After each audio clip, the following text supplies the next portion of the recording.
experienced, I think, that, that movie with its thrash punk and Absolutepunk starring in it and just ridiculous surfing.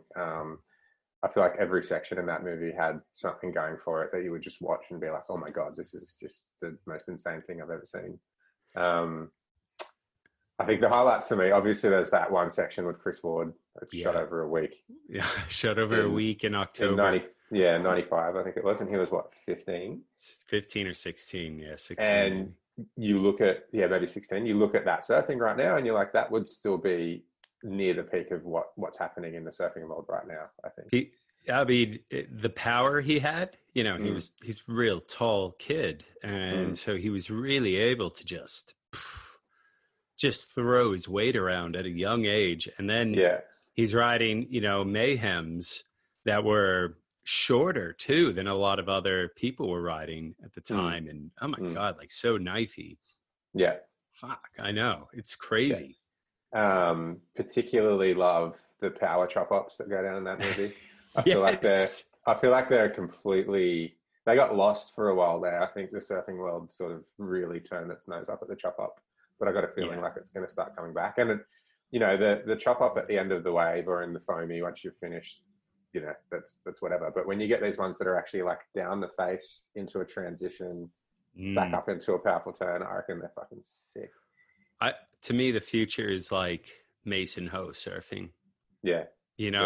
It's like he'll like do a 360 drop it in and then do these little hops and style fades, but super technical. All with smooth transition. Yeah, technical, yeah. It's mind-blowing, actually. So I would say chop hops have a place for sure, like especially as a transition move. I think it has a place. Yeah, absolutely. So look, there's just so many highlights to pick from that movie. Who else really stands out in that one? You've got guys like so many underground guys too. Like a Taylor Knox segment, and you have no. I'm talking like Joe Cremo. Justin Madison. Justin Madison. Well, so Justin Madison, like he could surf. He was insane. He was very similar to China, the guy in Australia. Totally. Yeah, but what's his name? What did I just say? Chris Ward. No. Sorry, I'm having a complete mental blank. You can tell what time it is of the morning right now. Back it up. Joe Cremo, yeah. He was just he was like a Zoltan Torkos. Like all he could do was these really crappy skate moves, but that was super impressive and technical. I thought it was really important, that type of surfing, because it influenced a lot now. Like Julian Wilson is taking that type of, reversing boards and, real technical grabs, and he's taking it to that next level now. So it needed to have Justin Cremo segment, and that song is like really good in it too. Yeah. And I love that. I love the credits, the humor. Sublime did the opening song, What's Really Going Wrong. I remember then like copying it onto cassette, hooking the cassette up to the VCR and recording it, and then like blasting it coming into the parking lot for a surf. And thinking everyone's gonna be like, "Whoa, where'd you get that soundtrack?" And no one even gave a fuck. I'm like, listen to what I'm listening to this, huh? Just waiting for that one person to come past and acknowledge it. Yeah, no one's as geeky, unfortunately. But yeah, look, that was an absolute classic. So what else did I have? Next up, you have Wide Open. Oh, Wide Open, righto. I don't know this one. So this was part of it was a Jack McCoy movie. Oh, really? So in the late 90s, as well as doing the Billabong Super Series, they did like a junior Super Series. Oh, yes. It's the sequel one to the Alley-Oop. Yeah. So it was filmed up around the north coast of New South Wales and southern Queensland one summer. It was like a roving competition, just moving wherever the best waves were. Most of it was shot on the back beaches of the north coast, and they just got these pumping midsummer. I guess it was like a tropical cyclone swell, but with really sort of clean conditions. So the back beaches were really good. And they got this left-hander that was like just insane. So you had Andy, Taj, CJ Hopgood, Trent Munro, Japanese guy, a few others. I can't remember who else was on there, but just like in terms of a young crop coming up at the time, it was just insane. But mainly like the interplay between Taj and Andy, who were both sort of coming into that era of their peak, was just incredible. That would have been gnarly too. Yeah. They're like both coming at each other in terms of like their performance. And yeah, it was two worlds colliding, and this was like the first sort of time that they'd really been on that center stage together, I think, in any big way.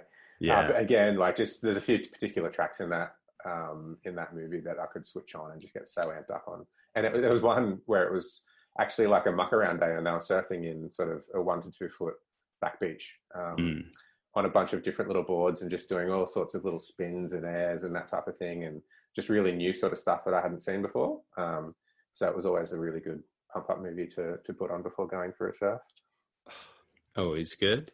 Yeah. Next up, we have Bicycle. Yeah, so this is a pretty relatively obscure one as well. Yeah. So this is from the era of surf magazines making their own movies, which they would then stick to the front of the How good were those? Yeah, but so this was even pre-DVD. It was VHS. Imagine paying for the mailing of that. Yeah, incredible. I think it would have been right at the cusp of the VHS DVD era. And there's actually, it was the second in a series that Waves magazine did. The first one, which is probably the more popular one, was 7 Days, 7 Slaves. And that was where they were in Indo. And you had like Ozzy Wright and Matt Hoy and Taj, I think. But this one, Bicycle, I actually preferred. It was shot, they actually did 2 sections. One of it was shot on the east coast of Australia, one on the west coast of Australia. The east coast section was good. It was shot just north of where I live.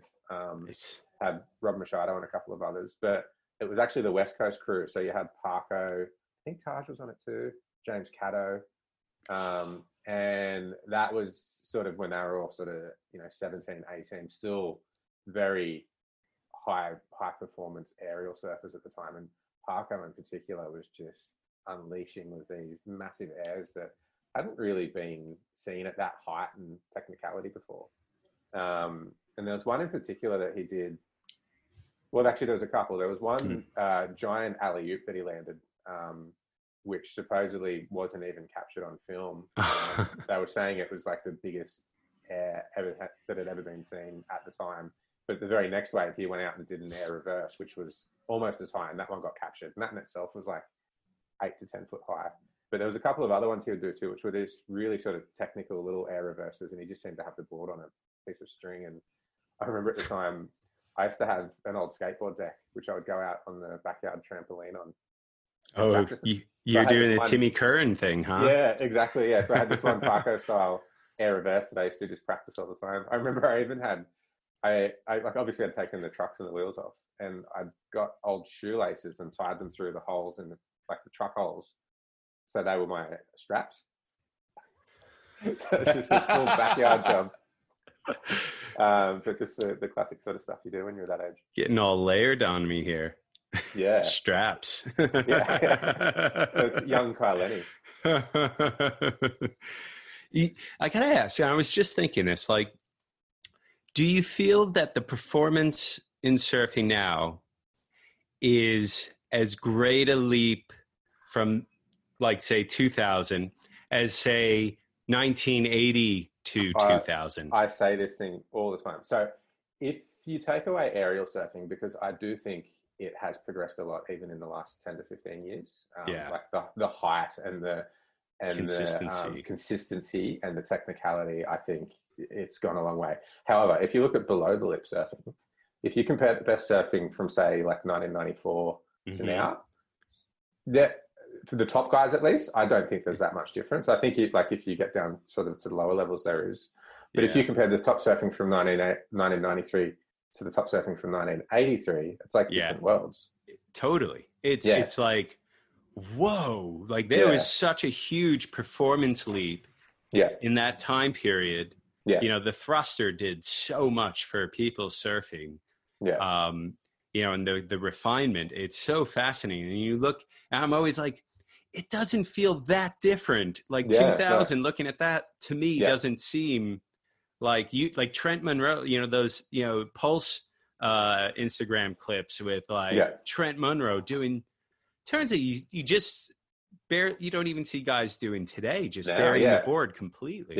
Yeah, no, absolutely. Not to say they're not surfing powerfully now. It's amazing surfing.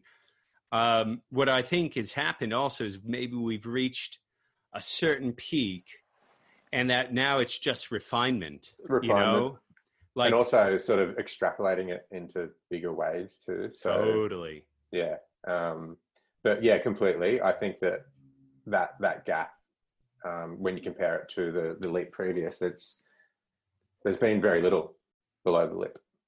Yeah, I sometimes think like there's so many moves that have been done, but just you don't see anymore and aren't incorporated. And I feel like they're missing it in competition. Like one is the carving 360. There's now an online campaign to bring back the carving 3. Sorry, by Chris Morrow, I believe. And who did that one? Harry Bryant did an incredible one recently, and it was like a wafting carving sort of. I loved it. Release. Well, did you see Idolo's double 360? No, I haven't. Oh my God, he does his double 360, like one into another while floating on the lip. It's crazy. It's a small wave, but you're like, to me, like there's going to be more of like maybe that, and maybe I would love to see. Remember the Kalani Robb like floater 360 where his tail dropped and that would be rad to see that on a 6-foot wave. Yeah. Like that'd be unreal. And that's like stuff, or a carving 360 cutback. And the other one is the roundhouse cutback. Yeah. Because they don't get scored anymore because it's not like they want you to stay close to the lip. But a fully committed carving roundhouse cutback with no sort of gap in the transition is just like one of the most difficult moves to do, and beautiful. But no one does them anymore. Martin Potter, backdoor end section cutty, just back into it. Back into the foam ball. Slater 94 on like a huge gun doing like a big cutty. It's in Factory Seconds. I know the exact one. That was actually another movie that should have made one of my lists. Yeah.